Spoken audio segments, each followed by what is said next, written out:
Could we be seeing another player leave the SPFL for Serie A? And it is a sad day in Scottish football when a bid from a Scottish Premiership side gets turned down for a team from Northern Ireland. Welcome back, guys, to Fog Football, and we are here for the SPFL Daily Roundup Show. And before we get into the video, a couple of transfer news that we made earlier. Kyogo apparently could be on his way to Spurs, a big £16 million move. So yeah, I guess shout out to Kyogo. Will he go? Will he not go? I think Ange will definitely want him there, and I think Kyogo, just like Ange, will find a move to Spurs too good to turn down. And another quick note I want to make is Brendan Rodgers revealed today that he tried to sign Callum McGregor for Leicester when he originally left Celtic. I'm sure that would have made him an even bigger hate figure at Celtic had he done that, because we know Callum McGregor's went on to be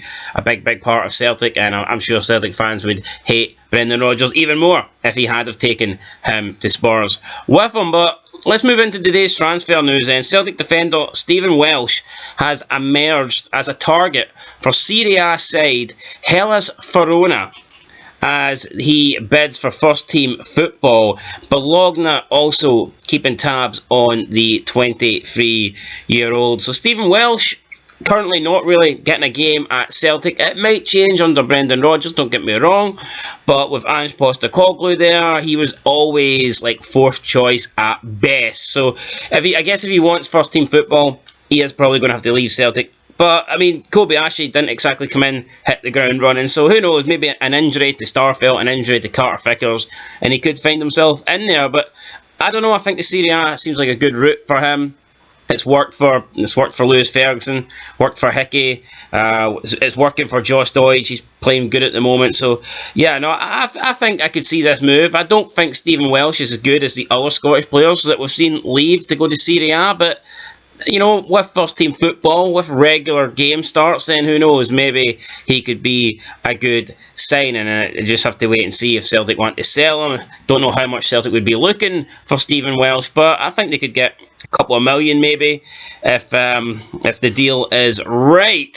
Speaking of deals are not right though, St Mirren have bid £75,000 in an attempt to get Conor McMenamin from Glentoran, and Glentoran have turned it down. So yeah, the Glens not wanting St Mirren's money. I didn't know St Mirren had that kind of money to throw away, especially in the shitey Northern Irish League. But no, they've done that. They've offered 75 grand, and fair play to Glentoran. They could have took that money. I'm sure players like Conor McMenamin growing trees, to be fair. I can't imagine he's good. I can't imagine he's worth £75,000. Can you imagine you spent £75,000 of your own money on this guy when literally you could stick the shirt on anybody from Northern Ireland and they'd probably be a similar level? But no, Glentoran have turned it down, so they must obviously rate this guy.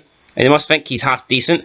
But it looks like Conor McMenamin is now putting a transfer request as he wants to move to the Scottish Premiership. So, I don't know, £75,000. I've never seen the guy play.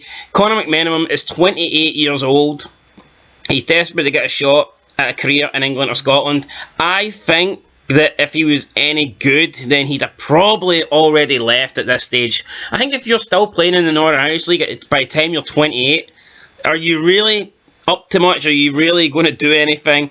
It remains to be seen, but Glentoran manager Warren Feeney has said that he doesn't want to ruin McMenamin's hopes of a career across the water, but he feels like 75,000 is an unreasonable offer. And I mean, if that's the case, then how much does he realistically want for this guy? Honestly, I can't imagine he's worth... I don't know what the highest transfer is for a player in the Northern Irish League, but I don't think this guy... I doubt it'd be much more. I don't see how a 28-year-old, don't even know where he's from, never heard him before today. How can he be... What could he realistically want for him? 200,000? Feeney says he's got great pedigree, he's a super player, very quick and direct, who puts opponents under pressure on the back foot. He says that he's exciting player and he wants to keep him, but he understands that he wants to leave. However, the money is going to have to be increased if he is to leave. So I don't know. I think if you turned in a £75,000 from St Mirren for this guy who's 28 and honestly never really heard of him, I think they're pretty much pricing St Mirren out of this this move. So yeah, we will we'll see what happens with that. Though, as for Aberdeen, it looks like Aberdeen are trying to make a loan offer for Liverpool ace Rhys Williams, and they are giving him the chance to reunite with his former Liverpool teammate Leighton Clarkson. So I heard of Rhys Williams, 22-year-old, spent last season on loan at Blackpool. It's Rhys Williams, mate. That's how you pronounce that. Rhys, who gives a shit? Rhys. That needed to be called. Rise above hate. So Rhys, let's call him Rhys. He's got some shite Welsh name, and I couldn't give a shit. Also, the transfer record's 500,000. For who? Patrick Kelly. Who the fuck's that? I don't know, West Ham signed him. Oh, well, that's Premier League inflation. Probably worth a fiver. Last season they signed him. No Well, idea who from though. and how many games he played for West Ham? Let me guess. Big fucking. Anyway, Aberdeen interested in bringing in Rhys Williams to link him up with his former teammate Leighton Clarkson. I don't see why not. Seems like it would be a good signing for Aberdeen if they get it done. I haven't really seen Rhys Williams play, but I mean, I'm going to assume that he's a pretty decent player. Spent last season on loan at Blackpool. Currently plays for Liverpool, albeit it doesn't really get any game time. And yeah, I think he's represented international level, under 21s as well. So I don't know. I think that I think he'd be a decent player. So we'll see what happens. I think he did play some games last season after a couple of injuries. So yeah, no, it would be a good move for Aberdeen if it happens. But I'm not sure it's going to happen, to be honest. And apparently Aberdeen are also looking at signing Livingston's Joel Newbley. However, Davy Martindale has insisted that he will not be leaving on the cheap. So I'm not too sure what kind of transfer fee they would be looking for. So therefore, I don't see Aberdeen paying 2 7-figure fees this window. $1 million? Yeah, that's what he wants. Davy Martindale. That's just about a month ago he committed. I'm pretty sure Joel Newbley's got 1 year left on his deal. I don't know. I don't really see him going for $1 million. Well, that's what they priced him at. I'm not the banker at Livy. Not sure what age he is either. I mean, he's alright. I think Joel Newbley's a decent player. Do I think Aberdeen would pay $1 million for him? I don't think so. No. So, yeah, maybe half of that, I think, is probably about the most I'd expect to see Aberdeen pay. But, yeah, no, I don't see £1 million going from Aberdeen's bank account into Livy's, if I'm being perfectly honest with you. 27. And, yeah, again, I mean, yeah, I just don't really see that happening, to be honest. I think $500,000 would probably be a bit of fairer estimation. He's alright, but come on. He's not worth $1 million. Maybe not. And finally, Celtic could be looking to get a huge profit on Jeremy Frimpong, as Real Madrid are in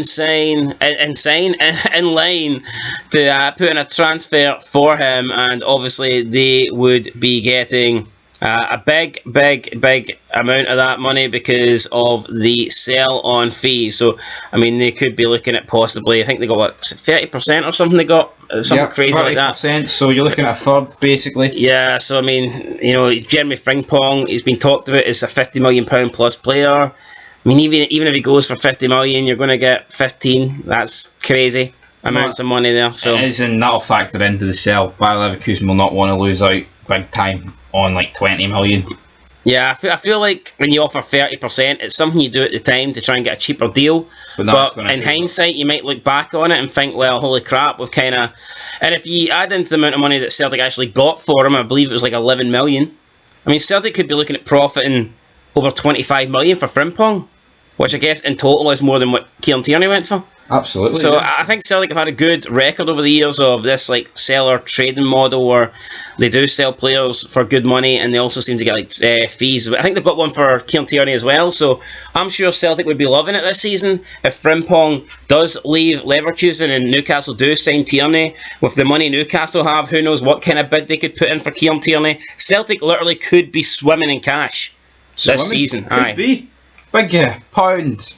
Dollar bills, man, come on. Anyway, that's it, guys, for your transfer roundup. Let us know your thoughts down below. I will catch you in the next one. And yeah, let us know, do you think that transfer is going to happen? The Northern Irish one, I just don't see it. £75,000.